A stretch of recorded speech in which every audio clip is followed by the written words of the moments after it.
Guys कैसे हैं आप सभी का स्वागत है एक नए वीडियो में।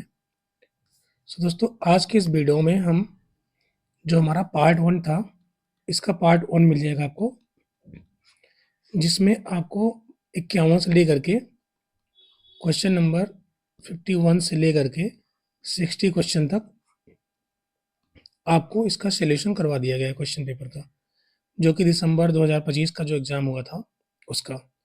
आज के इस वीडियो में हम 60 तक ये डन हो चुका है और ये फर्स्ट वीडियो अगर आपने नहीं देखा है तो हमारे प्लेलिस्ट में जाइए, पीवाईक्यू का प्लेलिस्ट बनाया है मैंने, वहाँ पर आपको इसका पार्ट 1 सॉल्यूशन मिल जाएगा, जो कि 51 से 60 तक है।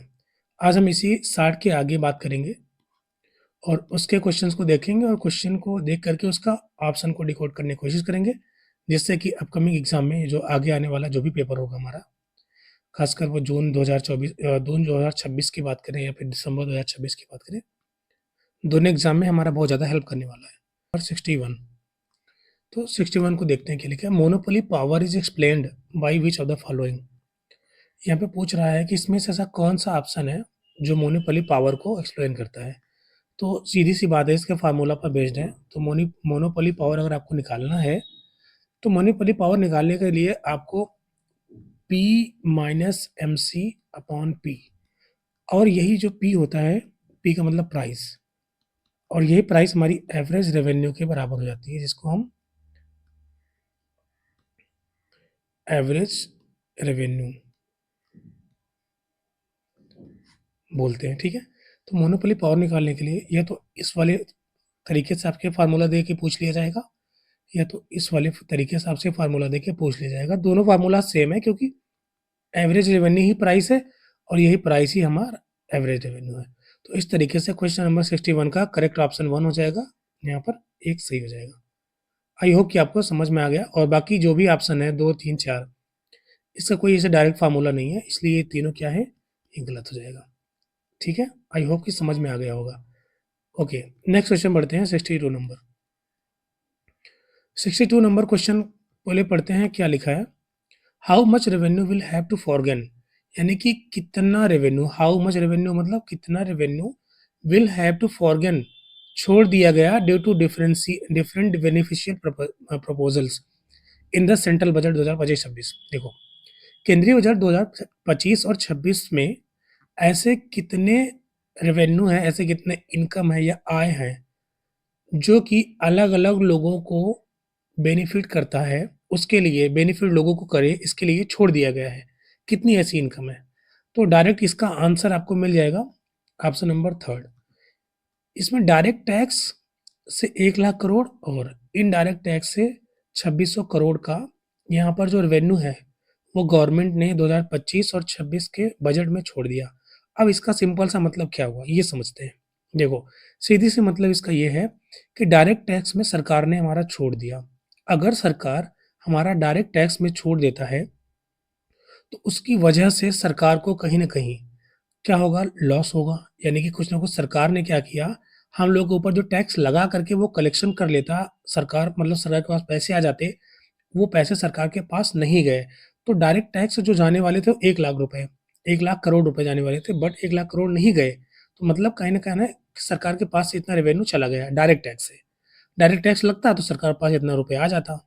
उसी तरीके से इनडायरेक्ट टैक्स से, इनडायरेक्ट टैक्स अगर सरकार इनडायरेक्ट टैक्स लगाती तो 2600 करोड़ रुपए उनको मिल जाता, बट इनडायरेक्ट टैक्स में कहीं न कहीं छूट दे दिया गया है। किसी चीज़ों को खरीदने पर आपको इनडायरेक्ट टैक्स में छूट दे दी गई है, जिसकी वजह से सरकार के पास 2600 करोड़ रुपए ना जा करके वो सरकार की इनकम छूट गई है। मतलब सरकार, अब यहाँ पे समझते हैं कि ये कुछ मैंने यहाँ पर एक्सप्लेनेशन लिखा है, आप इसको समझ सकते हैं।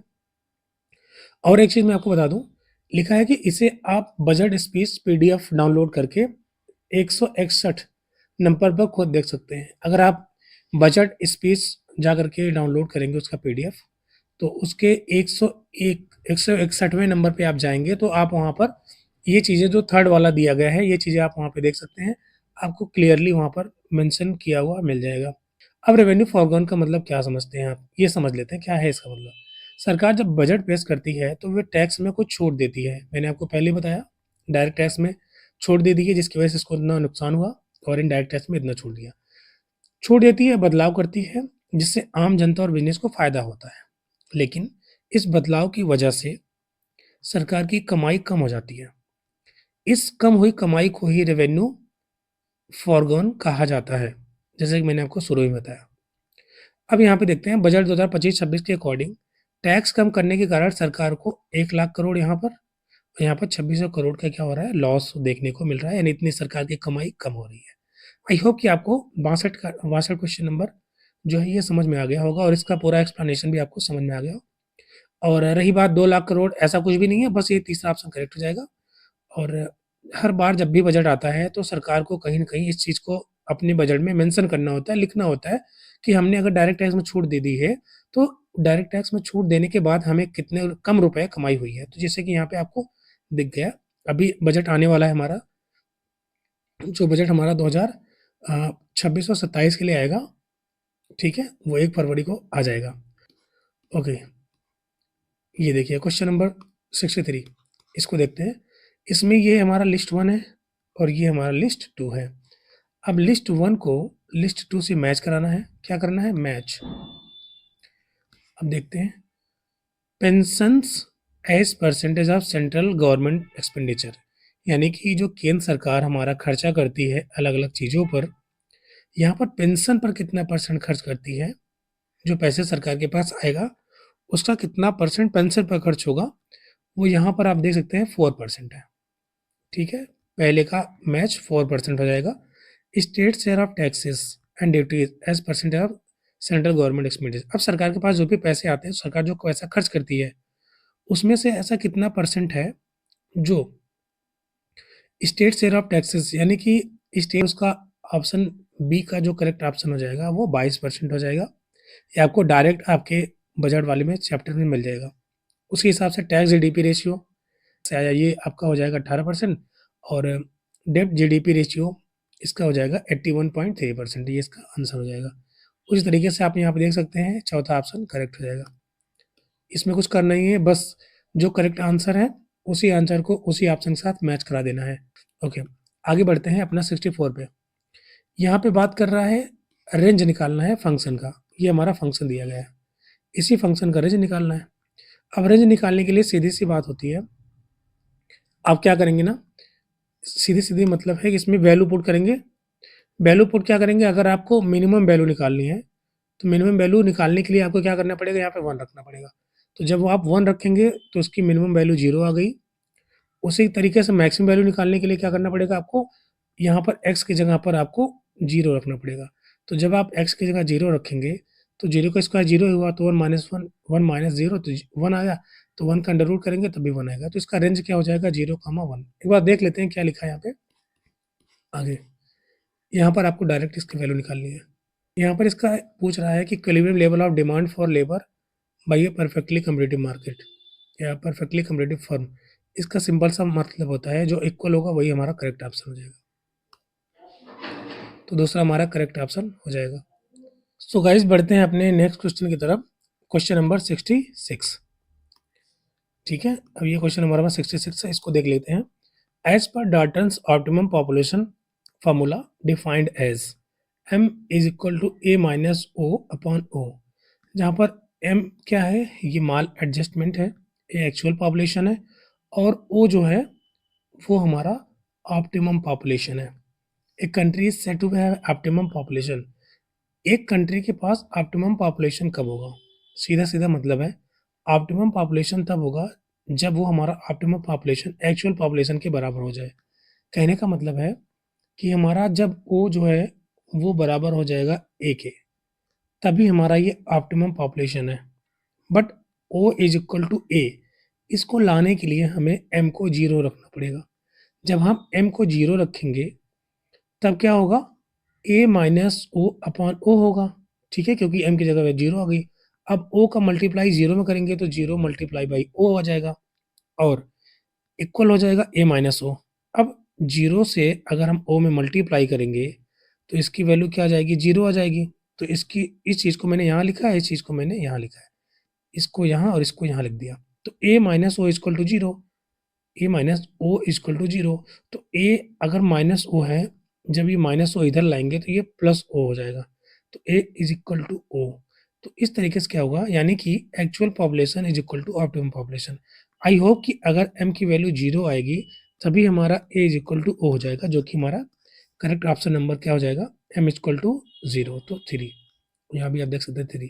तो इसका करेक्ट ऑप्शन जो है वो थर्ड हो जाएगा, और इसका सॉल्यूशन क्या है, O0 M0, और इसके जो भी ऑप्शन है वो नहीं होंगे करेक्ट, केवल ऑप्शन नंबर 3 करेक्ट हो जाएगा। आई होप कि आपको समझ में आ गया होगा। आगे बढ़ते हैं। अब आपको एक चीज़ और समझ लेनी है इसी में, जैसे कि सपोज़ कि आपसे अभी ऑप्टिमम पॉपुलेशन पूछ लिया कि ऑप्टिमम पॉपुलेशन निकालेंगे कैसे?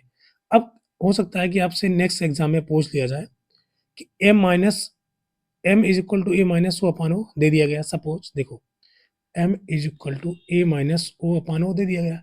अब पहला ऑप्शन ये रख दें, अगले एग्ज़ाम में मैं बात कर रहा हूँ कि इस तरीके से क्वेश्चन पूछने की प्रोबेबिलिटी है। फिर अगर दूसरा ऑप्शन दे देगा, क्या दे देगा, M is equal to A plus O upon O।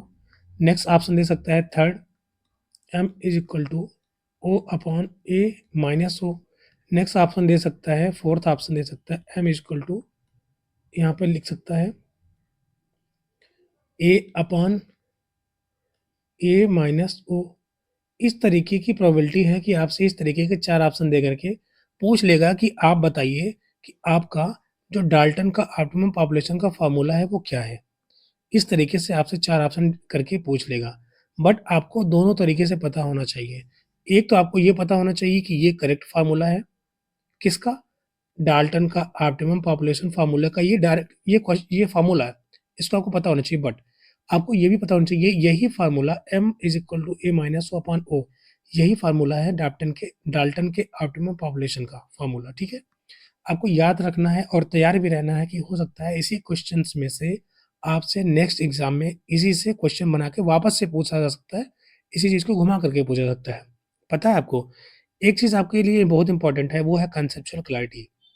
Conceptual clarity आपको ये बताता है कि डाल्टन, देखो जैसे इस क्वेश्चन की मैं पार्टिकुलर बात करूँ, इसमें से कई सारे क्वेश्चंस बनाए जा सकते हैं। फॉर एग्ज़ाम्पल जैसे मैंने आपको एक क्वेश्चन इस तरीके से बताया, वो हो गया। अब किसी-किसी एग्ज़ाम में आपको ऐसे दे सकता है, कैसे पूछा जा सकता है? M is equal to A minus O upon O। अब ये दे देगा, अब इसमें पूछ लेगा कि बताओ M क्या डिफाइन करता है? या फिर हो सकता है कि पूछ लेगा कि O क्या डिफाइन करता है? O क्या बताता है इस फ़ॉर्मूले के अकॉर्डिंग? देखो 2 क्वेश्चन बन गए, और इसी के अकॉर्डिंग आपसे मल्टीपल क्वेश्चंस बनाए जा सकते हैं, इसी का यूज़ करके। इसलिए बेटर है कि आप एक क्वेश्चन को लो, इसको बिल्कुल इसका खाल निकाल लो, एकदम अच्छी तरीके से पढ़ो, हर एक एंगल से सोचो, क्योंकि यूजीसी नेट जो एनटीए कराती है हमारा नेट एग्ज़ामिनेशन, वो हमसे यही एक्सपेक्टेशन करती है कि जो स्टूडेंट्स हैं उनको कॉन्सेप्चुअल क्लैरिटी अच्छे से पता है, हर एक क्वेश्चन को वो अच्छे से डिकोड करना जानते हैं, फार्मूले को डिकोड करना जानते हैं, फार्मूले का जो फार्मूला में जो भी मतलब टर्मिनोलॉजी है उसको समझते हैं। तो इसी तरीके से आपसे घुमा करके क्वेश्चन पूछा जाता है। ओके, आई होप कि आपको ये क्वेश्चन समझ में आया होगा कि इस क्वेश्चन का करेक्ट आंसर क्या है और क्या पूछा गया है। ओके, नेक्स्ट बढ़ते हैं। Question number 67। ये क्वेश्चन नंबर 67 है, ये देख लेते हैं क्या है। Recently inflation rates have trended downward. अभी हाल ही में जो हमारा इन्फ्लेशन है, जो महँगाई है, वो कम हुआ है। And approaching steadily central bank target levels, और वो इतना कम हो गया है कि हमारा जो सेंट्रल बैंक का टारगेट है, उसको टच कर लिया है। अब उसी के बारे में पूछ रहा है, इन दिस कॉन्टेक्स्ट, इस संदर्भ में बताओ which of the following are correct, कौन-सा इसमें ऑप्शन करेक्ट है? पहली चीज़ तो क्वेश्चन का मतलब क्या लिख रहे हैं? क्या है ये समझ लेते हैं। इन्फ्लेशन रेट नीचे गिर रहा है और सेंट्रल बैंक के टारगेट के करीब आ रहा है। ठीक है? मैंने आपको पहले बताया, मतलब इंटरेस्ट रेट डाउन हो रहा है, उसका कारण क्या है? ये क्वेश्चन का मतलब है। मैंने सुविधा के लिए यहाँ पे लिख दिया ताकि अगर आप एक बार देखें तो आप इसको पढ़ भी लें। हिंदी और इंग्लिश थोड़ा मिक्स है, बट आप प्योर अगर हिंदी से हैं तो आपको थोड़ा-सा ट्राई करना पड़ेगा इंग्लिश का। और भाई बिना आपको इंग्लिश से काम नहीं चलेगा इस सब्जेक्ट में, क्योंकि हिंदी आपके लिए बहुत ज़्यादा टफ हो जाएगी अगर आप इकोनॉमिक्स पढ़ना चाह रहे हैं तो। मेरा रिकमेंडेशन यही रहेगा कि आप अभी बाइलिंगुअल शुरू करो अगर आप हिंदी मीडियम से हो। इनफैक्ट मैं भी हिंदी मीडियम से था, तो इसमें बहुत ज़्यादा टफ वाली बात नहीं है, प्रैक्टिस करेंगे तो आसान हो जाएँगी चीज़ें। अब यहाँ पे देख लेते हैं कि यहाँ पे देखते हैं, supply chain are adopting the economics uncertain. हमारा जो सप्लाई चेन है ना, वो इकोनॉमिक अनसर्टेन को अडॉप्ट कर लेता है। सही बात है ये, ठीक है? अगर हमारी अर्थव्यवस्था में कोई अनिश्चित हो रहा है कि या अनसर्टेनिटी कोई चीज़ हो रही है, तो हमारा जो सप्लाई चेन है ना उसको अडॉप्ट कर लेगा। तभी तो ये चीज़ें हो रही हैं, मतलब इन्फ्लेशन कंट्रोल में आ रहा है। दूसरा है एजिंग मॉनेटरी पॉलिसी। ठीक, मॉनेटरी पॉलिसी का मतलब क्या हुआ? यानी कि हमारा जो रेट ऑफ इंटरेस्ट है उसको कम करना। रेट ऑफ इंटरेस्ट कम होने का मतलब महँगाई क्या हो जाएगी? बढ़ जाएगी। लेकिन यहाँ पर महँगाई को कम हो रहा है, इसका मतलब रेट ऑफ इंटरेस्ट आपको बढ़ाना कम नहीं करना, बढ़ाना है। तो बढ़ाने के लिए आपको डायरेक्टरी मॉनेटरी पॉलिसी लागू करना पड़ेगा। यानी कि मॉनेटरी पॉलिसी जब लगाएगा आरबीआई, तो इसकी वजह से हमारा जो रेट ऑफ इंटरेस्ट है वो बढ़ जाएगा। तो कहीं न कहीं रेट ऑफ इंटरेस्ट बढ़ने की वजह से हमारा जो महँगाई है, जो इन्फ्लेशन है वो कम हो जाएगा, नीचे गिर जाएगा। यहाँ पर देखते हैं, increase in aggregate demand is more than aggregate supply, यानी aggregate demand is greater than aggregate supply. देखो, डिमांड ज़्यादा है सप्लाई से, तो अगर किसी चीज़ की डिमांड ज़्यादा है, सप्लाई कम है, इसका मतलब है इन्फ्लेशन बढ़ जाएगा। तो डी बिल्कुल नहीं होगा और बी भी नहीं होगा।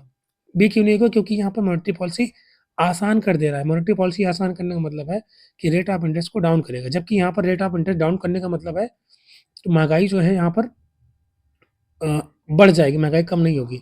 इसलिए यहाँ पर हमारा ऑप्शन ए और ऑप्शन सी करेक्ट हो जाएगा। 67 का थर्ड ऑप्शन करेक्ट हो जाएगा। आई होप कि समझ में आ गया होगा। नेक्स्ट पढ़ते हैं। कोएफ़िशिएंट ऑफ डिटरमिनेशन, जिसको हम आर स्क्वायर बोलते हैं। अब ये क्या होता है थोड़ा समझते हैं। देखो, जैसे-जैसे आप एक रिग्रेशन मॉडल में रिग्रेसर रिग्रेसर को ही हम इंडिपेंडेंट वेरिएबल बोलते हैं। तो आर स्क्वायर का मान या तो बढ़ता है या तो समान रहता है, तो कम नहीं होता, बट ये हमेशा पॉजिटिव रहता है। ठीक है? बढ़ेगा या तो समान रहे, सम ऑफ स्क्वायर का अनुपात होता है, इसलिए इसका मान हमेशा 0 और 1 के बीच में होता है। दिस इज़ वेरी इंपॉर्टेंट, आपको याद रखना है। अब यहाँ पर पहला ऑप्शन देखते हैं, is an increasing function of the number of regressor. Regressor का मतलब है इंडिपेंडेंट वेरिएबल। जैसे फॉर एग्जांपल मैंने एक यहाँ पे बनाया y is equal to beta plus, यहाँ पे बीटा नहीं अल्फा ले लेते हैं, alpha plus beta x1 plus beta x2। यहाँ पर x1 हो चाहे ये x2 हो, ये हमारे क्या हैं? रिग्रेसर हैं। ये हमारे रिग्रेसर, और इसी को ही हम बोलते हैं इंडिपेंडेंट इंडिपेंडेंट वेरिएबल बोलते हैं। ठीक है, ये हमारा इंडिपेंडेंट वेरिएबल है। अब इसमें ध्यान देने वाली बात यह है कि यहाँ पे पूछ रहा है क्वेश्चन में, N increasing function of number of regressor. जो आर स्क्वायर है, जैसे जैसे आप x1 x2 और यहाँ पे डैट डैट डैट x3 ऐसे बढ़ाते जाएंगे, वैसे वैसे हमारा जो आर स्क्वायर की वैल्यू है वो क्या हो जाती है? चेंज होता रहता है। ठीक है, या तो वो बढ़ेगा या तो समान रहेगा, बट वो कभी निगेटिव नहीं हो सकता, कम मान नहीं होगा। देखो बी वाला क्या है, इज आर डिक्रीजिंग फंक्शन। नहीं भाई, डिक्रीजिंग नहीं होता, इंक्रीजिंग होता है। इज अनअफेक्टेड इंक्रीजिंग और डिक्रीजिंग नंबर। भाई कैसे कर सकते हो? क्योंकि अभी हमने पढ़ा कि अगर हम रिग्रेसर का नंबर बढ़ाते हैं, आर स्क्वायर हमारा क्या होता है? वो प्रभावित होता है, बट जबकि यहाँ पे पूछ रहा है अनअफेक्टेड, इसीलिए ये गलत हो जाएगा। अफेक्टेड होता तो सही हो जाता। और डी है, इट इज़ ऑलवेज पॉजिटिव, तो आर स्क्वायर की वैल्यू हमेशा पॉजिटिव होती है। ए और डी करेक्ट हो जाएगा। ऑप्शन नंबर थर्ड करेक्ट हो जाएगा। बढ़ते हैं अपने 69 नंबर पे क्वेश्चन पे। ये देखते हैं 69 क्वेश्चन क्या कह रहा है। Deficit spending by the government lead to crowding out effect on private investment. Deficit spending by the government, जब सरकार के पास पैसे की कमी आ जाती है ना, तो सरकार क्या करती है? लोगों से उधार लेना चाहती है। लोग उनको पैसा दें सरकार को, जिससे कि सरकार और ज़्यादा एक्सपेंडिचर करे। नए-नए ब्रिजेस बनाए, नए-नए स्कूल्स बनाए, हॉस्पिटल्स बनाए, तमाम प्रकार की चीज़ों पर सरकार खर्चा करती है। अब लोग जो हैं, जब लोग पैसा सरकार को कब देंगे? जब लोगों को ऐसा लगेगा कि हमको कुछ फ़ायदा मिल रहा है। सरकार जो है, वो लोगों से लोन लेगा, तो उसकी वजह से कैसे लोन ले सकता है? यहाँ पर इसका एक्सप्लेनेशन दिया हुआ है, जब सरकार बहुत अधिक बॉन्ड जारी करती है, अब बॉन्ड की सप्लाई मार्केट में ज़्यादा आ जाएगी। जब किसी चीज़ की सप्लाई ज़्यादा आ जाती है, तो उसकी प्राइस कम हो जाती है, तो बॉन्ड की प्राइस कम हो जाती है। अब चूँकि बॉन्ड की प्राइस में और रेट ऑफ इंटरेस्ट में एक इनवर्स रिलेशन होता है। अब बॉन्ड बहुत ज़्यादा मार्केट में आ गया है, मार्केट है, बॉन्ड्स बहुत ज़्यादा आ गया है, और इसकी प्राइस क्या हो जाएगी? कम हो जाएगी। जब इसकी प्राइस कम हो जाएगी बॉन्ड्स की, चूँकि सप्लाई ज़्यादा है, तो प्राइस क्या हो जाएगी? कम हो जाएगी। प्राइस कम हो जाएगी, रेट ऑफ इंटरेस्ट ज़्यादा हो जाएगा, और जब रेट ऑफ इंटरेस्ट ज़्यादा हो जाएगा, तो इसका मतलब क्या हुआ?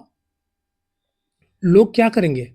लोग ज़्यादातर मात्रा में बॉन्ड खरीदना शुरू कर देंगे क्योंकि उनको उम्मीद है कि उनको रेट ऑफ इंटरेस्ट ज़्यादा मिलेगा अगर बॉन्ड खरीद लेंगे तो।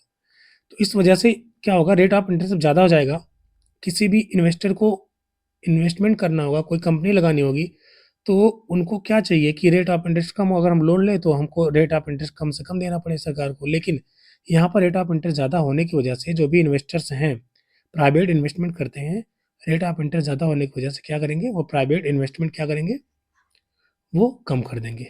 और इसी प्राइवेट इन्वेस्टमेंट का कम होना ही हमारा क्राउडिंग आउट इफेक्ट बोला जाता है। आगे बढ़ते हैं। When the government finances its deficit by borrowing from the market, the bond price go up. ठीक है, यानी कि जब सरकार जो है उधार लेकर के, मार्केट से उधार लेकर के जो घाटा है उसको पूरा करती है, तो क्या होता है, the bond price go up. Bond जब सरकार ज़्यादा निकालेगी तो प्राइस बढ़ जाएंगे। And the rate of interest falls. नहीं भाई, यहाँ के लिखा है रीजन में क्या होगा, बॉन्ड प्राइस ज़्यादा है, जो कि गलत है। अगर बॉन्ड प्राइस ज़्यादा हो जाएगा, कब होगा? बॉन्ड प्राइस ज़्यादा कब होगा? जब मार्केट में जो सरकार बॉन्ड जारी कर रही है, मार्केट में उसकी सप्लाई कम होगी। लेकिन यहाँ पर सरकार उधार लेने के लिए बॉन्ड ज़्यादा मात्रा में मार्केट में भेजेगी, जिसकी वजह से प्राइसेस क्या हो जाएँगे? बढ़ेंगे नहीं, प्राइसेस कम हो जाएँगे। और जब प्राइसेस कम हो जाएँगे, इसलिए रीज़न यहाँ पर क्या हो रहा है? गलत हो रहा है। तो ऑप्शन नंबर 3 करेक्ट हो जाएगा। आगे बढ़ते हैं 70 का नंबर क्वेश्चन पे। अब ये क्या कह रहा है? The All India Annual Unemployment Rate for individual aged 15 years and above has steadily declined from 6% in 2017 से 2018, 3.2% इन 2023-24। अब यहाँ पे देखना है, ये तो सही बात है कि 2017-18 में 6% हो गया था, डिक्लाइनिंग परसेंटेज इतना तो इतना, यानी कि 2017 में 6% था और 2023-24 में हमारा जो अनएम्प्लॉयमेंट रेट था वो घट करके 3.2% आ गया है। ठीक है, ये तो सही है। लेकिन according to RBI data, India's foreign exchange reserve on December 26 2025 were around 693 billion dollar. अब देखो, ये जो आपका आश्वासन जो कथन दिया हुआ है, ये कथन अपने आप में सही बात है, बट उस कथन का क्या ये निश्चित रूप से कारण होगा? क्योंकि यहाँ पर पूछ रहा है, कह रहा है कथन में कि जो आपका अनएम्प्लॉयमेंट रेट है वो 2017-18 में 6% था और घट करके 2023 में 3% आ चुका है। क्या उसका रीज़न है कि हमारा जो 26 दिसंबर 2025 को जो हमारा फॉरेन एक्सचेंज रिज़र्व था वो 693 बिलियन डॉलर था? कहीं इन दोनों के बीच में कोई लॉजिक मिल रहा है? कोई लॉजिक आपको नज़र आ रही है? तो कोई लॉजिक नहीं होने के कारण रीज़न हमारा गलत हो जाएगा और हमारा जो है ये असर्शन सही होगा। लेकिन रीज़न अपने आप में सही है, लेकिन इस असर्शन का ये रीज़न गलत है। इसलिए क्या होगा, ए भी सही है, आर भी सही है, बट आर जो है वो नॉट एक्सप्लेनेशन ऑफ ए, यानी कि आर करेक्ट एक्सप्लेन नहीं कर पा रहा है जो हमारा असर्शन ए दिया हुआ है। इसीलिए ऑप्शन 2 करेक्ट हो जाएगा इस क्वेश्चन का। आज के सेशन को बस इतना ही रखते हैं। क्वेश्चन नंबर 70 तक हमने कर लिया डन। और इसके आगे वाले सेशन में हम इसके आगे क्वेश्चंस करेंगे और हर एक ऑप्शन को डिकोड करने की कोशिश करेंगे, जिससे कि आपके, अब तब तक के लिए अपना ख्याल रखिए। Thank you so much guys.